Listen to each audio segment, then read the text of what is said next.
From our Chicago studios, this is the Muslim News on Muslim Network TV. Assalamu alaikum, I'm Samana Siddiqui. Irish President Michael Higgins calls on the UN to intervene in Gaza, urging action to stop mass starvation and unblock aid. This and more in today's show, so keep watching Muslim News. The Palestinian Foreign Ministry has strongly condemned U.S. House Speaker Mike Johnson's visit to the illegal Israeli settlement of Ariel in the occupied West Bank. Johnson, who toured Ariel with a group of Republican lawmakers on Monday, claimed the West Bank belongs to the Jewish people. The Palestinian ministry called his support for annexing the West Bank a blatant violation of international law and provocative incitement that fuels Israeli settler violence and land grabs. Since October 2023, Israeli settlers have killed more than 1,000 Palestinians amid Israel's ongoing genocide in Gaza. Palestinian officials said Johnson's comments undermine U.S. and Arab peace efforts, contradict Washington's stated opposition to the expansion of illegal Israeli settlements, and destroy chances for a two-state solution. The United Nations and International Court of Justice, or ICJ, both consider Israeli settlements illegal. The ICJ has called for their full evacuation. Irish President Michael Higgins has called on the United Nations to act urgently to stop what he described as the destruction of an entire people in Gaza. In a video message aired by RTE News, Higgins urged UN Secretary General Antonio Guterres to bypass the Security Council deadlock. He sought invoking Chapter 7 of the UN Charter to allow humanitarian intervention even without full council approval. Higgins said more than 6,000 aid trucks with food have been blocked, calling the situation outrageous. He stressed the need to create a humanitarian corridor to stop children from starving and mothers from going without water. The Trump administration has reversed course after facing backlash for tying $1.9 billion in disaster aid to a ban on boycotting Israel. The Department of Homeland Security, or DHS, removed language from its funding terms that required states and local governments to reject boycotts of Israel or Israeli companies. The clause would have blocked aid to those supporting the Boycott, Divestment and Sanctions, or BDS movement. The BDS movement, inspired by anti-apartheid activism, has gained momentum during Israel's ongoing genocide in Gaza. The Federal Emergency Management Agency, or FEMA, clarified on social media that no state has lost funding and no such conditions exist in current funding notices. Allies of President Donald Trump also slammed the move as political overreach.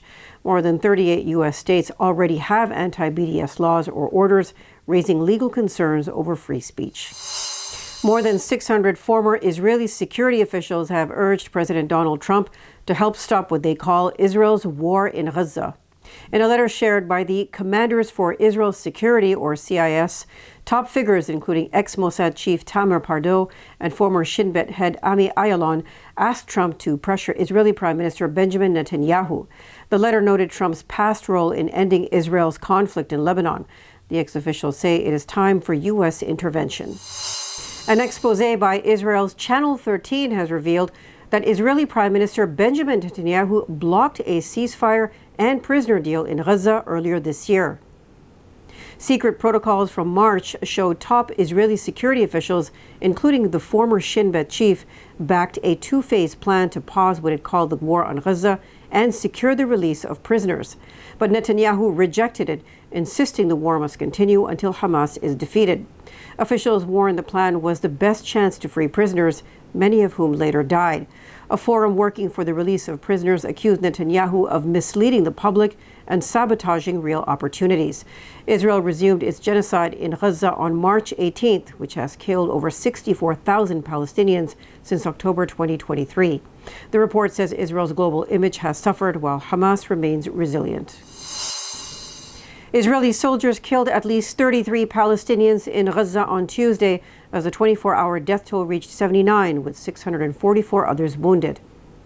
According to the Palestinian Health Ministry, Israeli airstrikes hit displaced families in Al-Mawasi and aid seekers near Khan Yunis, killing multiple civilians. In central Gaza, 6 more Palestinians were killed while waiting for aid near the Netzarim corridor. Israeli soldiers killed 10 more people in Gaza City, including in residential homes. 8 people, including a child, died from starvation amid the worsening humanitarian crisis. The ministry also reported 95 new cases of the rare Guillain-Barré syndrome, including 45 children. Israel continues to block food and humanitarian aid, allowing only 95 trucks to enter Gaza Monday, just 15% of the 600 needed daily. Israel has killed over 64,000 Palestinians since the start of its genocide in Gaza in October 2023. As many as 188 Palestinians have died from hunger, including 94 children. Israel and American mercenaries have killed at least 1,568 Palestinians who were trying to access aid, with more than 11,230 injured since late May. U.S. to test visa bonds up to $15,000 for travelers from countries with high overstay rates. Details coming up next.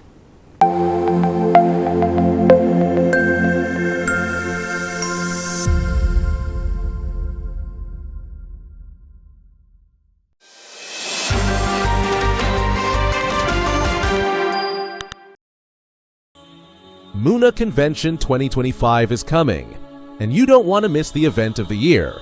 With over 25,000 attendees, it's one of the largest annual gatherings of American Muslims.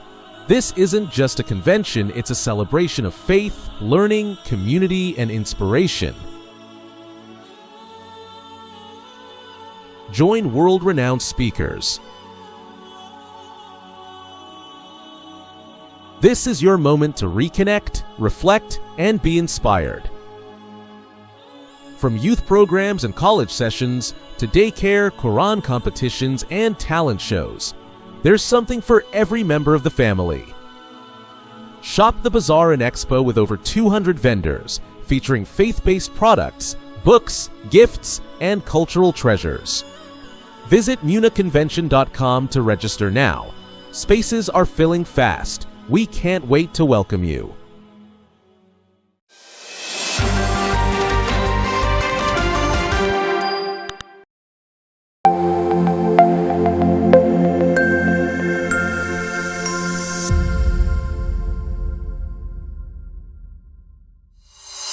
Welcome back. The U.S. is reviving a plan to impose visa bonds of up to $15,000 on travelers from countries with high overstay rates. The program will target certain business and tourist visa applicants and aims to ensure that visitors follow visa rules and leave the U.S. on time. The 12-month pilot program, originally proposed in 2020, was never implemented but will now be tested. The State Department will coordinate with the Departments of Treasury and Homeland Security. Travelers will get their bond refunded once they leave the U.S., gain citizenship, or in case of death. A list of affected countries will be published at least 15 days before the policy takes effect at travel.state.gov. The plan is part of a broader Trump administration immigration crackdown, which has included visa bans, asylum restrictions, and cancellation of green cards for protesters. Senate Democratic leader Chuck Schumer and House Minority Leader Hakeem Jeffries have urged top Republicans to hold an urgent Big Four meeting to avoid a looming government shutdown. In a letter to Senate GOP leader John Thune and House Speaker Mike Johnson, they warned of a looming September 30th deadline to fund the government. They emphasized the need for bipartisan cooperation to prevent a painful, unnecessary shutdown and to address the worsening healthcare crisis.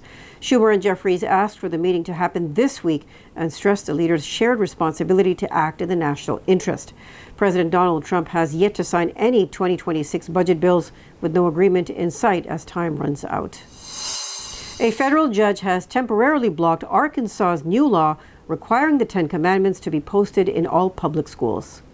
U.S. District Judge Timothy Brooks ruled the law, which was set to take effect today, violates religious freedoms.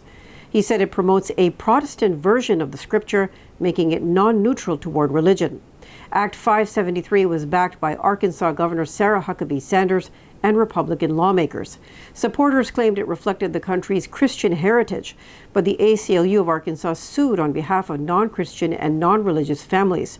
Brooks agreed the signs would pressure students and infringe on families' rights.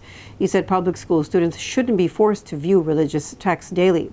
Arkansas Attorney General Tim Griffin said his office is reviewing the decision. The case may head to higher courts. President Donald Trump has warned India to stop buying Russian oil or face steep tariffs. He accused India of funding Russia's war in Ukraine and profiting by reselling Russian oil. Trump's deputy, Stephen Miller, reinforced the threat on Fox News, saying such purchases were unacceptable. The sharp rebuke has shocked New Delhi. Just months ago, Trump warmly hosted Indian Prime Minister Narendra Modi. Now, analysts say India faces a tough choice: comply and lose domestic face, or resist and risk economic retaliation.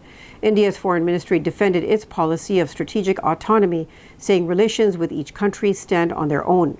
Experts in India, including former Foreign Secretary Shyam Saran, called Trump a nightmare, urging Modi to resist the pressure. A group of 500 Syrians have returned to their homes in the Arbil district of Syria's capital, Damascus, after years of forced displacement. Before returning home on Tuesday, the families had been sheltering in the Al-Bil camp in the northern town of Azaz. The returnees expressed joy and relief as they arrived back in their hometown after years of uncertainty and hardship. Authorities provided transportation and essential household aid to help returnees restart their lives. The move marks a significant step in Syria's ongoing efforts to support displaced citizens and stabilize communities affected by the war that began in 2011.